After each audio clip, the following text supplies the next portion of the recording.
Ce soir, je voudrais vous inviter à ouvrir la parole dans la première épître de Paul aux Corinthiens, au chapitre 6 et à partir du verset 19. Ne savez-vous pas que votre corps est le temple du Saint-Esprit qui est en vous, que vous avez reçu de Dieu et que vous ne vous appartenez point à vous-même, car vous avez été rachetés à un grand prix. Glorifiez donc Dieu dans votre corps et dans votre esprit qui appartiennent à Dieu. Amen. Nous vivons une époque très particulière. Il suffit d'écouter les informations pour se dire mais ça c'est un truc de fou, ça c'est bon. Et puis cette époque particulière, elle prend également des échos spirituels très particuliers. Je remarque le très grand nombre d'âmes qui cherchent le Seigneur. Il y a eu des temps de réveil par le passé, mais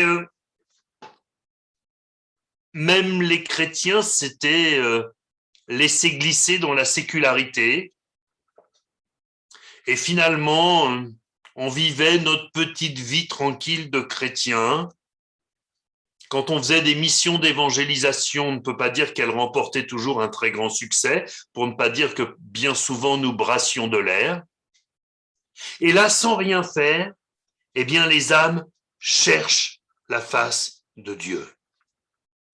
Elles arrivent avec une soif de la parole, avec un désir de connaître le Seigneur, avec déjà un travail en amont. Elles ont déjà parfois lu la Bible ou elles se sont renseignées. Elles n'ont pas voulu s'engager sans savoir. Elles ont voulu vraiment connaître le Seigneur. Et c'est vrai que ça, en tout cas pour moi, c'est quelque chose de nouveau.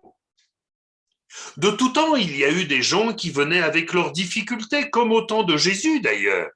Les gens venaient avec leurs maladies, avec ceci, mais ils venaient pas forcément avec une Bible en main en disant bonjour, on veut connaître Jésus, ou on voudrait en savoir plus sur le Seigneur. Ils venaient surtout pour que le Seigneur réponde à leurs besoins, et ensuite, effectivement, le Seigneur se révélait à eux. Je remarque que ces personnes ont un zèle particulier pour plaire à Dieu, même dans des choses qu'ils ne connaissent pas. Souvent, ils ont un bon sens spirituel, une envie de faire la volonté de Dieu. Moi, je trouve ça tout à fait remarquable et j'en suis le spectateur émerveillé. Je le disais, je crois dimanche, la semaine dernière, j'ai eu un entretien avec un jeune homme qui me disait, ben voilà, moi, j'étais pas trop livre, donc d'abord j'ai écouté la Bible en audio, et puis j'ai acheté une Bible en papier, et puis je l'ai lu, et puis le jour où j'ai compris que c'était Jésus la clé, là je me suis mis à pleurer, j'ai pas compris pourquoi, alors j'ai demandé pardon à Dieu. Et c'est extraordinaire, quoi. Des fois, on se demande comment témoigner aux âmes, comment les amener à la repentance et à la conversion, et là, le Saint-Esprit a fait le job, si vous me permettez l'expression. Le Saint-Esprit a fait tout ce qu'il y avait à faire pour qu'ils soient sauvés. Il n'y a plus qu'à s'assurer de quelques points de détail pour pouvoir les baptiser. C'est extraordinaire. Dans le même temps, je constate avec préoccupation des comportements au milieu du peuple de Dieu, non pas de manière générale, bien entendu, qui me semblent inquiétants. On se permet la négligence. On se permet la négligence. Ou parfois on se permet carrément le péché, et si par malheur le pasteur vient nous dire, dis donc mon frère, je suis inquiet, ou ma sœur, j'ai l'impression que tu es dans l'erreur, tu vas te faire mal, il se voit renvoyer dans ses 12 mètres avec une réponse du type mais de quoi je me mêle? Si j'ai envie de faire ça, je fais ce que je veux. Ça n'est pas toujours dit de cette manière-là, mais il y a bien des manières de le faire sentir. Un refus de se préoccuper des conséquences de nos actes sur les autres. Oui, si moi je me sens libre de ça, si ça fait mal aux autres, ils ont qu'à regarder ailleurs. C'est pas ce que je trouve dans la Bible. Ce que je trouve dans la Bible, c'est que si, en mangeant des viandes sacrifiées aux idoles, je fais du mal à mon frère qui est plus faible que moi, j'arrête de manger de la viande. C'est-à-dire, je tiens compte de la fragilité de mon frère, plus que de mes droits. Parce que mes devoirs envers lui, pour qu'il tienne bon jusqu'au bout, sont plus importants que mes propres droits. Il y a un égoïsme chronique. Ce sont toujours les mêmes qui font beaucoup de choses dans l'Église, et béni soit Dieu pour les fidèles, pour les courageux, pour ceux qui se lèvent le samedi pour venir nettoyer les chaises de l'Église, pour ceux qui font toutes sortes de tâches. Mais il y a aussi ceux qui sont des consommateurs de l'Église et qui, bien qu'il n'aient rien de mieux à faire, préfèrent ne rien faire. L'Évangile selon Matthieu, au chapitre 24, au verset 12, nous parle des temps que nous vivons, où il dit « Et parce que l'iniquité, l'injustice se sera accrue, l'amour du plus grand nombre se refroidira. » C'est quand même très étonnant et cela semble tellement paradoxal que dans le même temps, il y a un zèle, un feu chez les nouveaux qui cherchent le Seigneur et un attiédissement chez ceux qui sont déjà à lui. Nous ne pouvons nous empêcher de penser à ce que le Saint-Esprit écrit à l'église d'Éphèse au travers de l'apôtre Jean dans le livre de l'Apocalypse. Ce que j'ai contre toi, c'est que tu as abandonné ton premier amour. En d'autres termes, ce que je te reproche, c'est que tu ne m'aimes plus autant qu'avant. Dans un couple, mes frères et sœurs, quand il y en a un des deux qui dit à l'autre « Écoute, j'ai l'impression que tu m'aimes moins qu'avant », c'est que ça va pas super bien. C'est qu'il y a un certain nombre de signes qui ont alerté l'un des deux conjoints et qu'il est en souffrance. Je crois que quand le Seigneur dit à son épouse, l'Église, « Ce que j'ai contre toi, c'est que tu m'aimes moins qu'avant », c'est que le Seigneur est en souffrance et que l'épouse est en danger.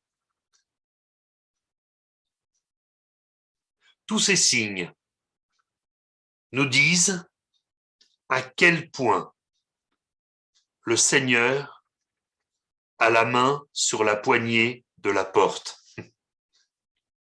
Jésus revient bientôt. Mais revenons au texte des Corinthiens. Ce qui est en cause, c'est le risque de péché des chrétiens qui souillent de cette manière le temple que Dieu a choisi pour y établir son Saint-Esprit. Si vous relisez le texte d'un Corinthiens chapitre 6, nous avons lu à partir du verset 19, mais si vous relisez les versets précédents, vous verrez qu'il est question de débauche. Et c'est à cause de cette débauche que Paul rappelle que notre corps est le temple du Saint-Esprit. Si nous souillons le temple du Saint-Esprit, nous prenons le risque que le Saint-Esprit quitte son temple. Relisez le prophète Ézéchiel. Il y a cette vision de la gloire de l'Éternel qui quitte le temple. Pourquoi? À cause des péchés d'Israël. Et de la même manière, si nous péchons la main levée, c'est-à-dire en assumant le fait que nous ne faisons pas la volonté de Dieu, mais qu'on s'en fiche, c'est comme ça et c'est pas autrement, alors ne soyons pas surpris si le Saint-Esprit quitte le temple que nous sommes.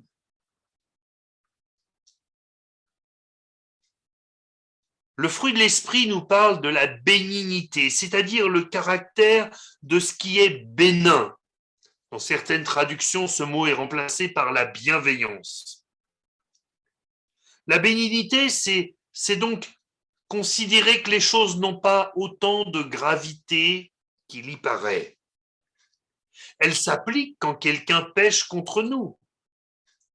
Si mon frère me marche sur le pied, je peux ne pas faire usage de bénignité et lui dire « Mais tu pouvais pas faire attention, excuse-moi, je fais du 46, tu pouvais quand même voir mes pieds, t'as pas fait attention, c'est pas que t'as pas fait exprès, c'est que t'as pas fait attention. » Et je peux partir dans une colère noire et me fâcher et humilier publiquement mon frère. Là, il n'est pas question de bénignité.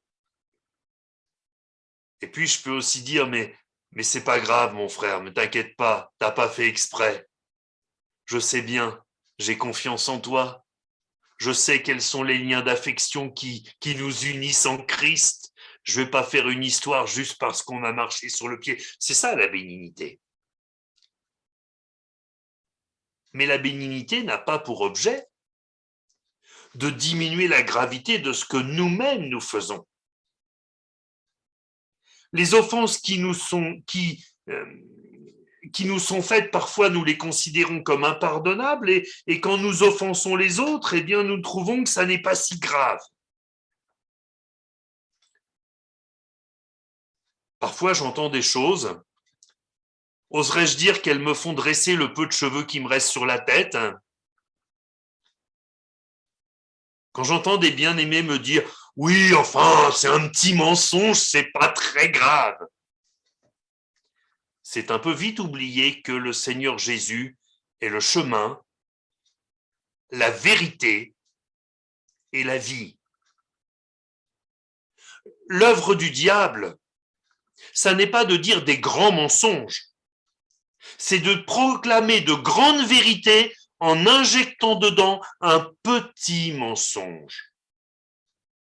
Dieu a-t-il vraiment dit ?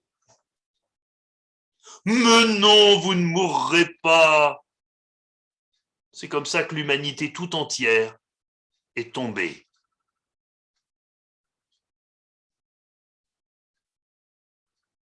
Dois-je parler de ceux qui disent « Oui, il y a bien eu quelques adultères dans notre couple, mais bon, ça va, c'est pas si grave. »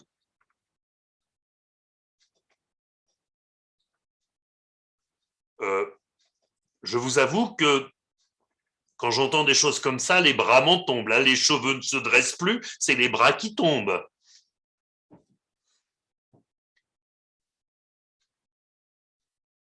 Que dire des malversations? Bon, Laurent nous écoute, j'espère que son épouse ne nous écoute pas. Je suis très embêté quand un chrétien me dit « Oh, c'est bon, il y avait ça qui s'était cassé, mais je me le suis fait payer par l'assurance. » Ça s'appelle une magouille, un vol. Si c'est un vrai sinistre, eh bien, nous sommes assurés pour les sinistres. Mais s'il n'y a pas lieu de faire marcher l'assurance et qu'on fait une fausse déclaration, c'est à la fois un mensonge et un vol. Hein.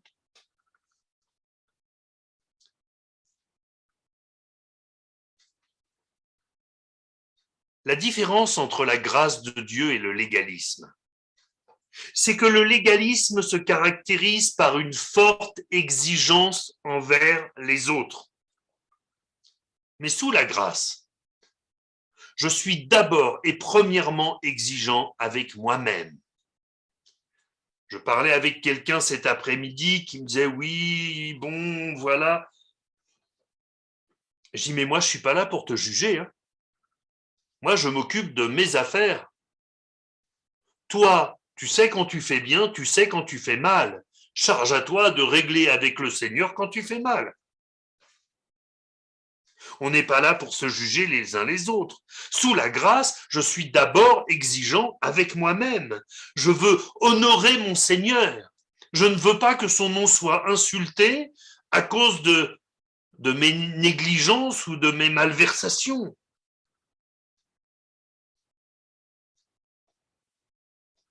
Et comme je suis exigeant avec moi-même, je suis bienveillant avec les autres. C'est ça la grâce de Dieu. Mais le légalisme est négligent avec lui-même pour être exigeant avec les autres. Souvenez-vous, les scribes et les pharisiens. Jésus dira, les scribes et les pharisiens sont assis dans la chair de Moïse. Faites donc et observez tout ce qu'ils vous disent, mais n'agissez pas selon leurs œuvres, car ils disent et ne font pas. Ils lient des fardeaux pesants et les mettent sur les épaules des hommes, mais ils ne veulent pas les remuer du doigt. C'est dans l'évangile selon Matthieu au chapitre 23, le verset 2 à 4. C'est ça le légalisme.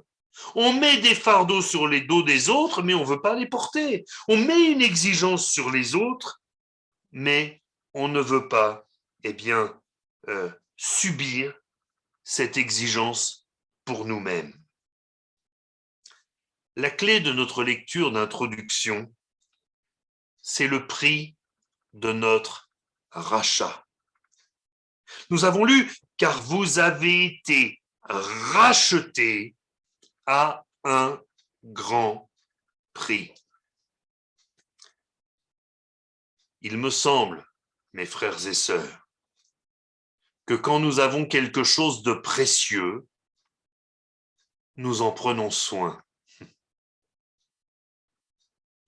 Que nous ayons de la négligence pour une vieille voiture, une vieille guimbarde abîmée qui a fait son temps et qu'on termine parce que, c'est une chose.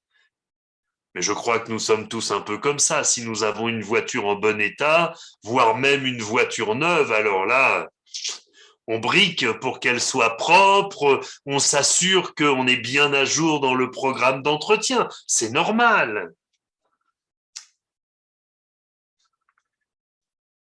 Mais je voudrais peut-être que nous prenions quelques instants pour nous rappeler le prix qui a été payé pour notre salut.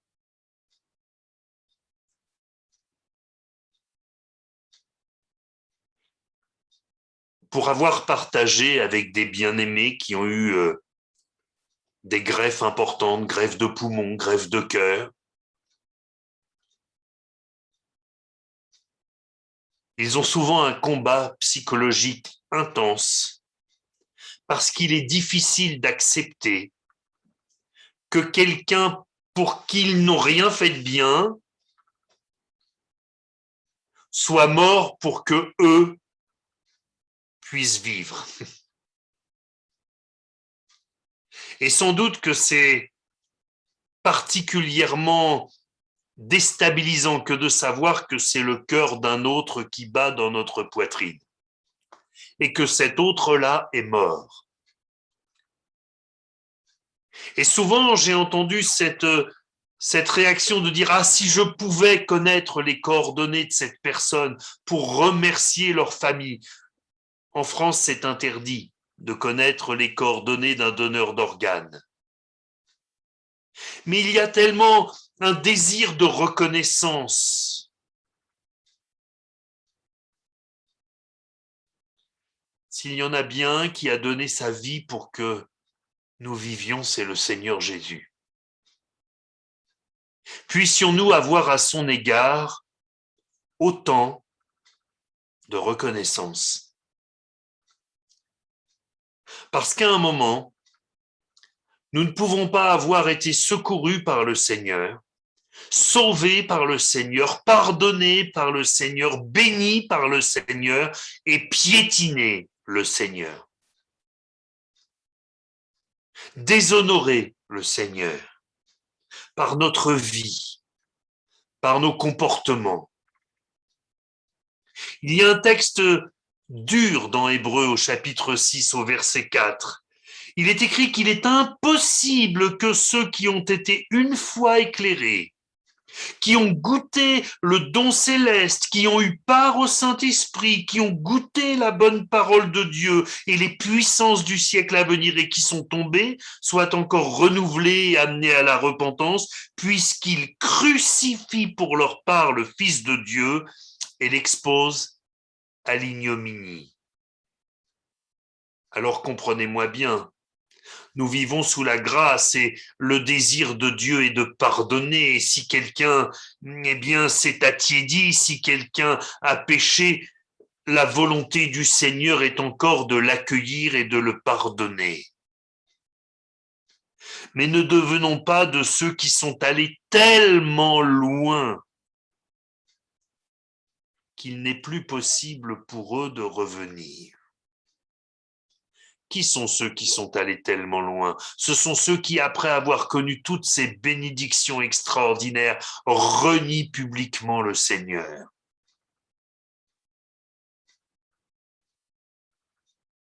Alors, mes frères et sœurs, la course n'est pas finie, mais je crois que nous commençons à voir la ligne d'arrivée. Peut-être la distinguons-nous seulement au loin.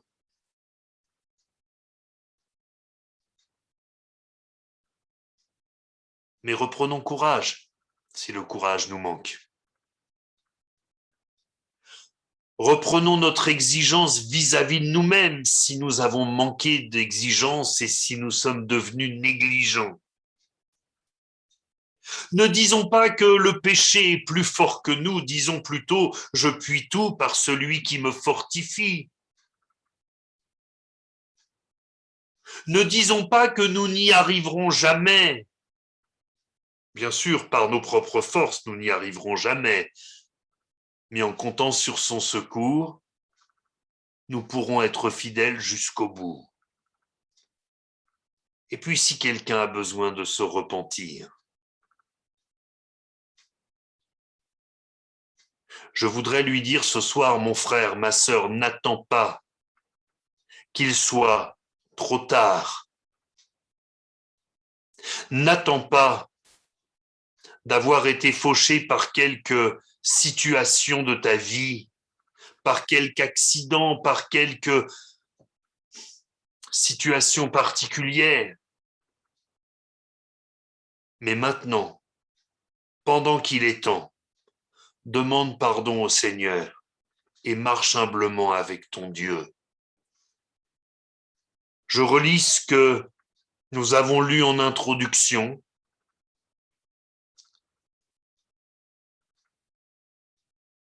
Soulignant que nous ne sommes plus propriétaires de notre vie. En réalité, nous ne l'avons jamais été.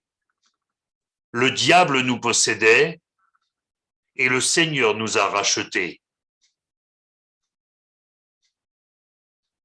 Ne savez-vous pas que votre corps est le temple du Saint-Esprit qui est en vous, que vous avez reçu de Dieu et que vous ne vous appartenez point à vous-même, car vous avez été rachetés à un grand prix.